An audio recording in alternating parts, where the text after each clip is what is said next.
السلام علیکم ورحمۃ اللہ وبرکاتہ۔ بسم اللہ الرحمن الرحیم۔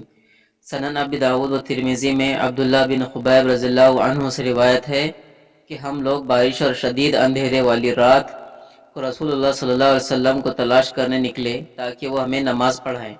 پھر میں نے آپ صلی اللہ علیہ وسلم کو پا لیا۔ آپ صلی اللہ علیہ وسلم نے فرمایا کہو، لیکن میں نے کچھ نہ کہا۔ پھر فرمایا کہو، لیکن میں نے کچھ نہ کہا۔ آپ صلی اللہ علیہ وسلم نے پھر فرمایا کہو۔ میں نے عرض کیا اللہ کے رسول میں کیا کہوں؟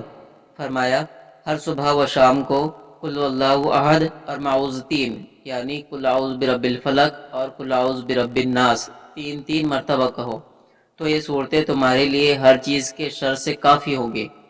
اس حدیث میں ان تینوں صورتوں کو صبح و شام تین تین مرتبہ پڑھنے کی فضیلت ثابت ہوتی ہے، اور جو بھی شخص ان صورتوں پر محافظت کرے گا تو اللہ تعالیٰ کے حکم سے مذکورہ صورتیں اس کے لیے ہر چیز سے کافی ہوں گی، یعنی اس سے شر اور آفات کو دور کریں گی، اور اللہ تعالیٰ اکیلے سے ہی توفیق ملتی ہے کہ جس کا کوئی شریک نہیں ہے۔